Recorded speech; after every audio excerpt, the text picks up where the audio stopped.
যখন পৃথিবী নবজন্ম নিচ্ছিল, যখন আদম আলাইসাল্লামের সন্তানরা পৃথিবীর কোণে কোণে ছড়িয়ে পড়ছিল, তখন গড়ে উঠেছিল এক সভ্যতা যেখানে মানুষ ছিল কিন্তু আল্লাহর ভয় ছিল না। মানুষ তখন বসবাস করত শান্ত উপত্যকায় উর্বর জমিতে। তাদের ছিল গরু, ছাগল, সোনা রূপা, সন্তান সন্ততি। কিন্তু ধীরে ধীরে তারা বলতে থাকে স্রষ্টাকে। যে মানুষ একসময় আল্লাহকে ডাকত, আজ সে মূর্তিকে প্রভু বানিয়েছে। ওই সময় কিছু নেককার মানুষ ছিলেন যাদের সবাই শ্রদ্ধা করত। তারা মারা গেলে লোকেরা বলল, চলো তাদের স্মরণে পাথরের মূর্তি বানাই।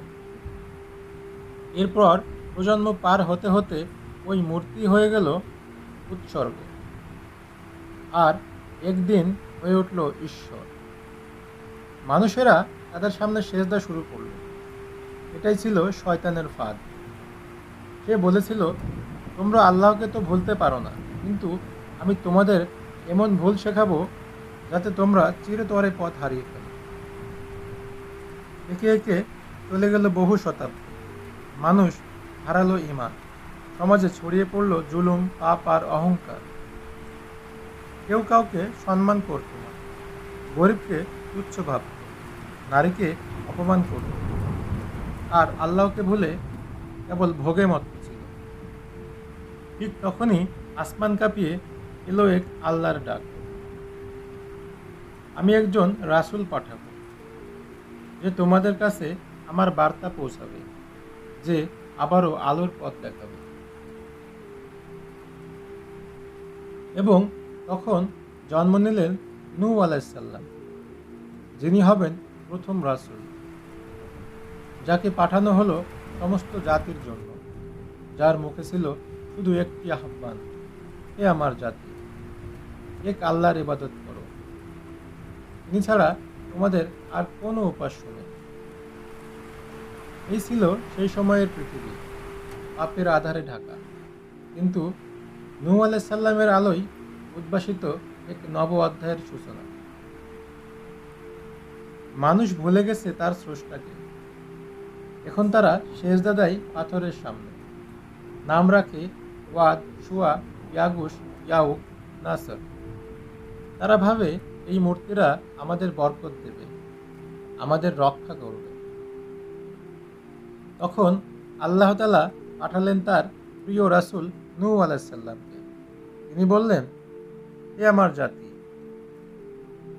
একমাত্র আল্লাহর ইবাদত করো, তিনি ছাড়া তোমাদের আর কোনো উপাস্য নেই। যদি তোমরা না শোনো, তবে ভয় করো সেই দিনকে, যেদিন তোমাদের কঠিন শাস্তি পেতে হবে। গ্রামের নেতারা তাকে বলতে লাগলো, এই লোক তো আমাদের মতোই একজন মানুষ, ওর কি অধিকার আছে আমাদের শেখায়? আর যেসব লোক ওর সাথে আছে সবাই মুচি, কামার ও গরিব লোক। নূহ আলাইসাল্লাম তাদের বলতেন, আমি কোনো প্রতিদান চাই না, আমার পুরস্কার তো আল্লাহর কাছেই। গরিবদের তাড়াতে বলো না, আল্লাহর দৃষ্টিতে তারাই প্রিয়। সাল কেটে গেল, দশক পেরোলো, শতাব্দী গেল, নূহ আলাইসাল্লাম থামলেন না। দিনে তিনি ডাকতেন প্রকাশ্যে, রাতে ডাকতেন গোপনে, ঘরে ঘরে গিয়ে। নূহ আলাইসাল্লাম বললেন, এ আমার জাতি, তওবা করো আল্লাহর কাছে। তিনি আকাশ থেকে বাড়ি বর্ষণ করবেন, সন্তান দেবেন, সম্পদ দেবেন, নদী বইয়ে দেবেন তোমাদের চারপাশে। লোকেরা তাকে ব্যঙ্গ করে বলতে লাগলো, এই বৃদ্ধ এখনো বকে যাচ্ছে, 950 বছর পার হয়ে গেল, তবুও কেউ শোনেনি তার কথা। এক রাসূল, এক বার্তা, আর একটিও ক্লান্তির ছাপ নেই তার কণ্ঠে। তিনি দুঃখ পেয়েছেন, কিন্তু কখনোই হতাশ হননি। নূহ আলাইসাল্লাম আকাশের দিকে তাকিয়ে বলেছিলেন, হে আমার রব, আমি আমার জাতিকে দিন রাত ডেকেছি, আমি তাদের তাওহীদের পথে ডেকেছি, কিন্তু তারা কানে আঙ্গুল দিয়ে কান বন্ধ করেছে, কাপড় দিয়ে মুখ ঢেকে নিয়েছে, যেন আমাকে না দেখে, আমার কথা না শোনে। তারা তাকে শুধু প্রত্যাখ্যানই করেননি, তারা উপহাস করেছে, মিথ্যা বলে ছড়িয়েছে, বলেছে এই লোক পাগল হয়ে গেছে, শুধু আযাবের ভয় দেখায়। তবুও নূহ আলাইহিস সালাম বলেন, হে আল্লাহ, তাদেরকে তুমি মাফ করে দাও, তারা তো জানে। 950 বছরের দাওয়াত। তারপর যখন আশা ফুরিয়ে যায়, তখন আল্লাহর পক্ষ থেকে আসে একটি বিশেষ আদেশ। আল্লাহ তাআলা বলেন, হে নূহ, তারা আর কখনোই ঈমান আনবে না, তুমি দুঃখ করো না। এখন তুমি একটি জাহাজ নির্মাণ করো, আমার তত্ত্বাবধানে, আমার নির্দেশে। নূহ আলাইহিস সালাম কাজ শুরু করলেন। একা একা কাঠ কাটছেন, হাতুড়ি মারছেন, কাঠের খণ্ড জোড়া দিচ্ছেন। কিন্তু কোথায় বানাচ্ছেন? পাহাড়ের উপর, মরুভূমির মাঝে। আশেপাশে নেই কোনো নদী, না আছে সাগর। লোকেরা হেসে হেসে বলতে লাগলো, এই লোক তো পুরো পাগল হয়ে গেছে, পাহাড়ে নৌকা বানাচ্ছে, ওর মাথায় কিছু আছে। তারা প্রতিদিন আসতো, কেউ জুতো ছুঁড়ে মারতো, কেউ হাসতো, কেউ বলতো, এই বৃদ্ধ কি জানে আমরা কোথায় আছি। নূহ আলাইহিস সালাম তাদেরকে বললেন, তোমরা এখন হাসছো, কিন্তু শীঘ্রই আমি হাসব, যখন তোমরা আযাবের মাঝে কান্না করবে। নূহ আলাইহিস সালাম নৌকার কাঠামো তৈরি করলেন আল্লাহর নির্দেশ অনুযায়ী। 3 স্তরে বানানো হলো বিশাল এক জলযান। নিচে পশুদের থাকার ব্যবস্থা, মাঝের অংশে পুরুষদের জায়গা, আর উপরের অংশে মহিলারা। তিনি জোড়ায় জোড়ায় পশু পাখিদের জায়গা প্রস্তুত করতে থাকেন, যেন আল্লাহর সৃষ্টিকে রক্ষা করা যায়। লোকেরা বিস্মিত হয়ে বলে, ও পশু কেন নিচ্ছে, কি হতে যাচ্ছে, আর আমরা কেন ডাক পাইনি? নূহ আলাইহিস সালাম ডাকেন কেবল তাদেরই যারা ঈমান এনেছে। তাদের সংখ্যা ছিল খুবই কম, একটি হাতের আঙ্গুলে গোনা যায়। তখন যারা কুফর করেছে তাদের জন্য নৌকায় কোনো স্থান ছিল না। তার নিজের স্ত্রী, তার নিজের সন্তান, তারা পর্যন্ত সাথে ছিল না। স্ত্রী ছিল গোপনে কাফির, আর পুত্র ছিল দম্ভে অন্ধ। একদিন আকাশ কালো হয়ে এলো, বাতাস বইতে লাগলো অজানা এক ভয় নিয়ে। তখনও লোকেরা হাসছিল, কিন্তু নূহ আলাইহিস সালাম, তার কপালে তখন গভীর চিন্তার রেখা। তার নৌকা প্রস্তুত, ইমানদাররা প্রস্তুত, আর যারা উপহাস করেছে তাদের জন্য অপেক্ষা করছিল এমন এক পরিণতি যা ইতিহাসে এক অনন্ত শিক্ষা হয়ে থাকবে। নৌকায় সবাইকে ওঠানো শেষ, দরজা বন্ধ। শুরু হতে যাচ্ছে সেই তুফান যা ডুবিয়ে দেবে এক জাতিকে আর বাঁচিয়ে রাখবে এক ঈমান। নৌকা প্রস্তুত, ঈমানদাররা ভেতরে, পাখিরা জোড়ায় জোড়ায় উঠে গেছে, আর বাইরে মানুষ তখনও ব্যস্ত কৌতুক আর হাসাহাসিতে। আল্লাহর পক্ষ থেকে এলো এক শেষ ঘোষণা। যখন চুলা থেকে পানি বেরিয়ে আসবে, তখনই জানবে এই শুরু। আর তুমি সবাইকে নৌকায় তুলে নাও, ইমানদার ও প্রাণীদের জোড়ায় জোড়ায় নিয়ে চলো। ঠিক তখন মাটির নিচের একটি নিরীহ চুলা উঠতে শুরু করলো। পানি উঠতে লাগলো জ্বলন্ত আগুনের মতো, আর আকাশ অন্ধকার হয়ে গেল। সূর্য ঢাকা পড়ে গেল ভয়াল মেঘে। বজ্রপাত শুরু হলো, আকাশ যেন কেঁপে উঠল। মানুষ প্রথমে ভাবলো হয়তো কোনো ঝড়, কিন্তু না, এই ছিল আযাবের সূচনা। আকাশ থেকে নেমে এলো এক অবিরাম জলের সেরাত। যেন আকাশে কেউ দরজা খুলে দিয়েছে, আর মাটি থেকেও ফেটে পড়ল পানি, ঝর্ণার মতো উতলে উঠল ভূমির তল থেকে। লোকেরা তখন আতঙ্কিত কণ্ঠে বলতে লাগলো, নূহ, আমাদের বাঁচাও, তুমি ঠিক বলেছিলে, এখন আমাদের সুযোগ দাও। কিন্তু অনেক দেরি হয়ে গেছে। নূহ আলাইহিস সালাম দরজা বন্ধ করে দিয়েছে। আল্লাহর হুকুমে এই দরজা ছিল এমন, একবার বন্ধ হলে মানুষ আর খুলতে পারবে না। ঠিক তখনই নূহ আলাইহিস সালামের ছেলে পাহাড়ের দিকে দৌড় দিল। নূহ আলাইহিস সালাম তাকে ডেকে ও আমার বাছা, আমার সাথে নৌকায় চড়ে বসো, অবাধ্যদের সঙ্গে থেকো না। তখন তার ছেলে জবাবে বলল, আমি পাহাড়ে উঠব, এটা আমাকে রক্ষা করবে।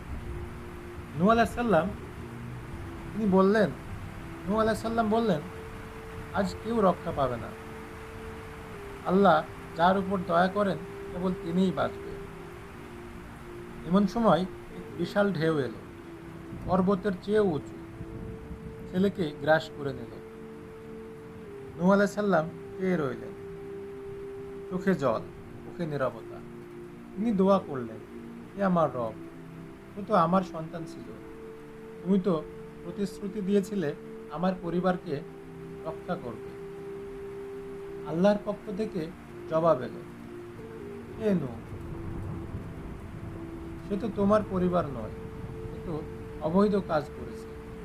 তুমি এমন কিছু চেয়েও না যার জ্ঞান তোমার নেই। নূহ আলাইহিস সালাম মাথা নিচু করে বললেন, হে আল্লাহ, আমি আশ্রয় চাই তোমার কাছে, যেন আমি কখনো মূর্খদের মতো কিছু না বলি। আর তুমি যদি ক্ষমা না করো তবে আমি ক্ষতিগ্রস্ত হব। বৃষ্টি চলছে, পাহাড় ডুবে গেছে, শহর তলিয়ে গেছে পানির নিচে। রাজা দরিদ্র, শিশু বৃদ্ধ, কেউই রক্ষা পাননি।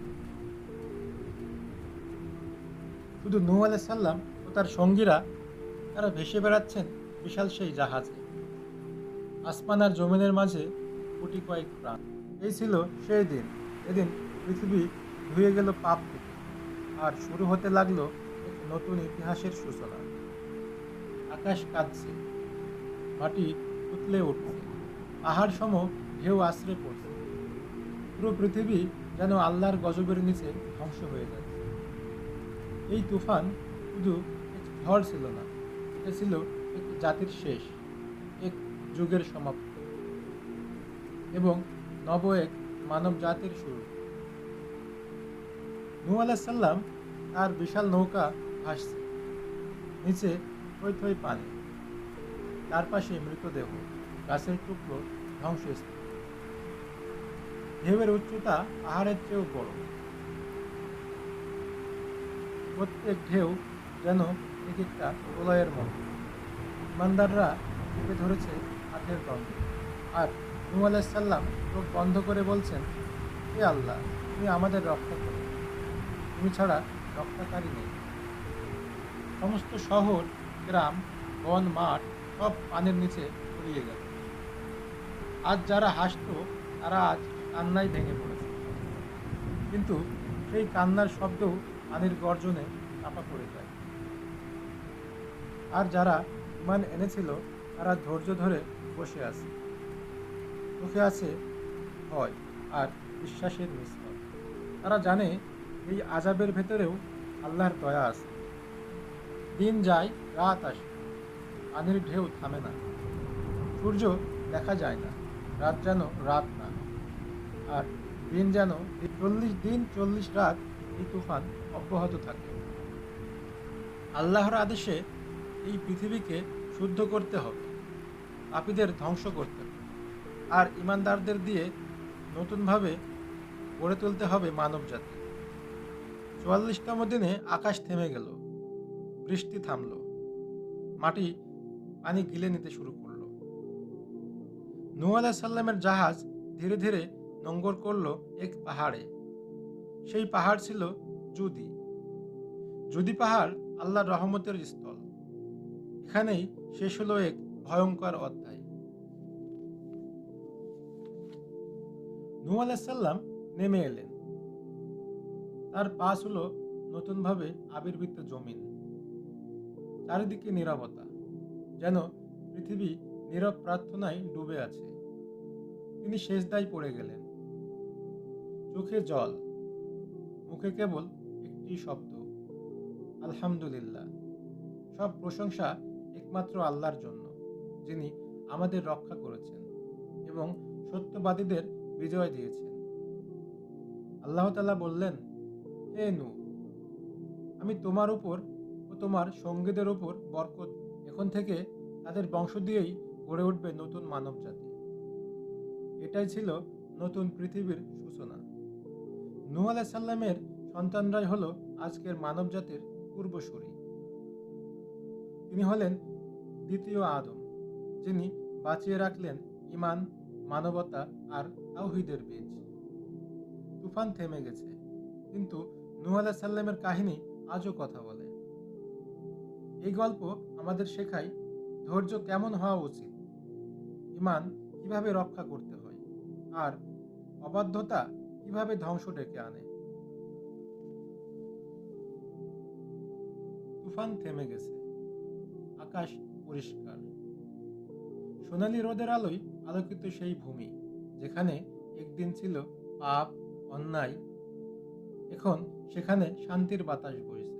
নূহ আলাইহিস সালাম নৌকা থেকে নেমে এলেন তার সঙ্গীদের নিয়ে, ঈমানদারদের নিয়ে। তারা ছিলেন ক্লান্ত, কেঁপে ওঠা হৃদয়ে, কিন্তু মাথা ছিল সিজদায় নত। তখন নূহ আলাইহিস সালাম বললেন, হে আল্লাহ, তুমি আমাদের বাঁচিয়েছ। তুমি না চাইলে এই ঢেউ আমাকেও গিলে ফেলত। এই হলো সেই সময় যখন পৃথিবীতে ছিল না কোনো মূর্তি, ছিল না জুলুম, না শিরক, ছিল কেবল এক আল্লাহর তাওহীদ, এক নতুন জাতির আত্মপ্রকাশ। নূহ আলাইহিস সালামের 3 পুত্র, শাম, হাম ও ইয়াফেস। তারা হলো নতুন মানব জাতির শেকড়। শাম থেকে জন্ম নেয় আরব ও বনি ইসরায়েল। হামের বংশ আফ্রিকায়, আর ইয়াফেস থেকে জন্ম নেয় ইউরোপ ও মধ্য এশিয়ার জাতিগুলো। নূহ আলাইহিস সালাম তাদের বললেন, এই আমার সন্তানগণ, সবকিছু ধ্বংস হয়ে গেছে, বেঁচে আছে কেবল ঈমান। এই ঈমানই হবে তোমাদের রক্ষা কবচ। যতদিন তোমরা আল্লাহর সাথে কাউকে শরিক করবে না, ততদিন দুনিয়ায় থাকবে বরকত। এবং এভাবেই শুরু হয় নতুন এক সভ্যতার যাত্রা, যেখানে মানুষ শেখে অতীত থেকে শিক্ষা নিতে, ভুলে যায় না দুঃখের সেই অধ্যায়। নূহ আলাইহিস সালাম দীর্ঘ সময় জীবিত থাকেন তুফানের পরও। তিনি সন্তানদের শিক্ষা দেন, প্রজন্মের পর প্রজন্মকে জানান সেই ভয়াবহ রাতের কথা, যাতে মানুষ ভুলে না যায় আল্লাহর হুকুম কত ভয়াবহ হতে পারে, আর তার রহমত কত অপার হতে পারে। এক সময় নূহ আলাইহিস সালাম বুঝলেন তার দায়িত্ব শেষ। তিনি আকাশের দিকে তাকালেন, চোখ বন্ধ করলেন আর করলেন চিরশান্তির দোয়া। হে আমার রব, আমাকে ক্ষমা করো, আমার পিতামাতাকে ক্ষমা করো, আর যারা আমার ঘরে ঈমান নিয়ে প্রবেশ করেছে তাদের সবাইকে ক্ষমা করো। তুমি দয়াবান, তুমি ক্ষমাশীল। এই ছিল নূহ আলাইহিস সালামের কাহিনী। এক সাহসী রাসূল, যার ধৈর্য টিকেছিল 950 বছর, যার কণ্ঠে ছিল কেবল হক লা ইলাহা ইল্লাল্লাহ। এই কাহিনী শুধু ইতিহাস নয়, এটি এক চিরন্তন শিক্ষা। যে ধৈর্য হারায় না, যে সত্যে অটল থাকে, একদিন আল্লাহ তাআলা তাকে রক্ষা করেন। আর যে অবাধ্য হয়, তার জন্য অপেক্ষা করে ধ্বংস। তুফান এসেছিল ধ্বংস করতে নয়, এসেছিল বিশুদ্ধ করতে। আর নূহ আলাইহিস সালাম, তিনি ছিলেন সেই আলো, যে আঁধারের ভেতরেও তাওহীদের আলো ছড়িয়ে দিয়েছেন চিরকাল চিরদিন।